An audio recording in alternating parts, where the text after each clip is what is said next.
as well. But the greatest privilege for me as a doctor is looking after children and families with a whole variety of neurological conditions, brain conditions. Now, I'm a neurologist. That means I look after people who have problems with their brain. The brain, now some of your brains may not be feeling so good after a few drinks tonight, but the brain is what makes us who we are. It makes us love, it makes us care, it makes us learn. And that's the key thing, it makes us learn. And it does that by tiny electrical signals. That's how we think, that's how we send messages around our body, because each of our little brain cells is a little electrical communicator. Now, what happens when those little electrical communicators go wrong? You get a short circuit and you get a burst of abnormal electricity in your brain and you get a seizure. Seizures and epilepsy are very common.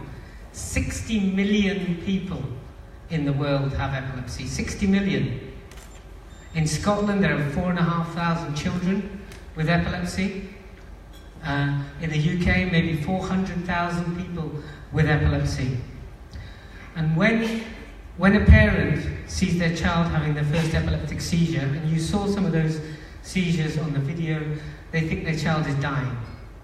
And can you imagine, many of you will be parents, that's the worst thing that you can imagine, losing your child. And if you have to live with that 10, 20, 30 times a day, how devastating that is, not just for the child, but for the whole family. So, my research and my colleagues' research in the Children's Hospital is trying to get better treatments for children with epilepsy and understanding the genetics of epilepsy. Most of epilepsy is genetic in nature, and Ring Chromosome 20 is one of those genetic epilepsies.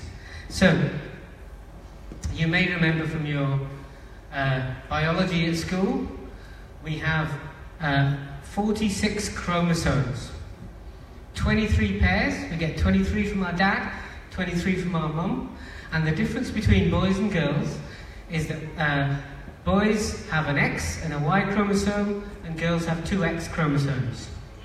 And we can see the difference very clearly today, I think.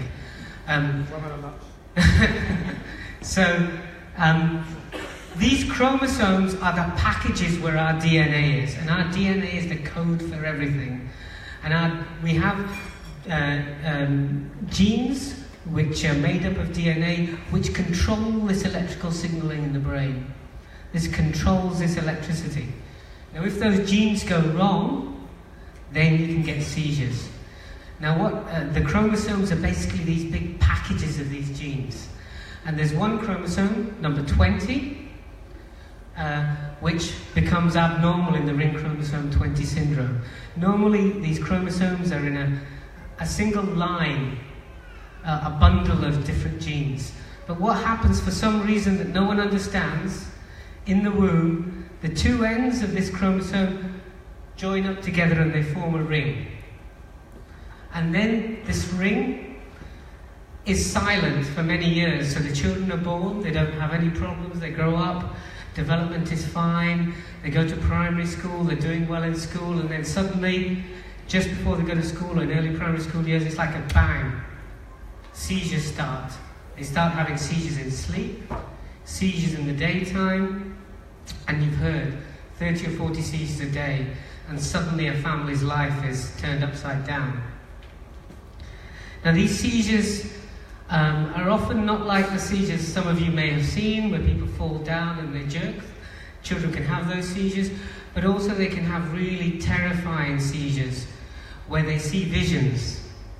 I've had patients who see sharks circling above them, children who see in front of them a hole which they're going to fall down, children who see their clothes on fire. Can you imagine how frightening that is for a young child? And for the parents who suddenly see their child changing. So, this is a rare condition, Ring Chromosome 20, but it's really important because it can tell us a lot about epilepsy in general. Epilepsy, which affects 60 million people in the world. So the reason it can tell us a lot is that in Ring Chromosome 20, the electrical activity in the brain becomes abnormal and it can disrupt learning, and this is something that happens in many other types of epilepsies. And if we can learn why this happens in Ring20, we can then take that knowledge and use it for all the other children in the world and adults with epilepsy. So at the Children's Hospital, we have some amazing new equipment. We have an MRI scanner, which is the most detailed MRI scanner equivalent in the world. And it's the only one of those that's not in a research facility, but it's in an actual hospital. It's a 7T scanner, and there's the ICE Centre that some of you may see on the Southern General site, the Imaging Centre of Excellence. So that gives us an amazing opportunity to do specialised scans on people with epilepsy in the future. Because of the international collaborations that we have, what we want to do is we want to find every single child in the world with Ring Chromosome 20. We want to describe their problems, we want to look at the nature of the epilepsy, and we want to see why some children do better than other children, and learn from those and say, why is that child responding to medicine and that child isn't? And then that can teach us how to treat the children who are struggling better. And also we can look at these chromosomes, and in the laboratory we can look at all the genes that are changed by the ring. And we can try and work out, what does this gene do, what does that gene do, how can we potentially fix that, and are there medicines that can target that problem. So these are all the things that we hope to do, but this all takes money. And this is what nights like this are all about. It's about raising money, raising awareness about a rare epilepsy such as Ring Chromosome 20 syndrome, to be able to do research, to learn more, and ultimately to help everyone here. So I hope all of you will dip into your pockets, and not just because I want the money for my research, but because we want it to help children with epilepsy all around the world.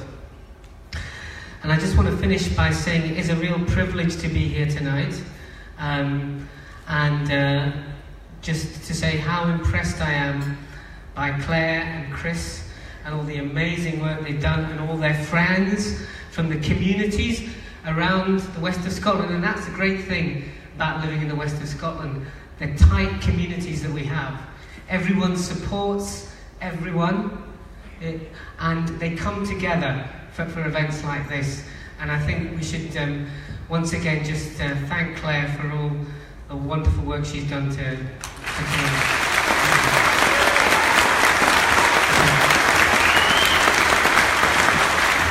Thank you so much. Let's give it again for Don Gordon and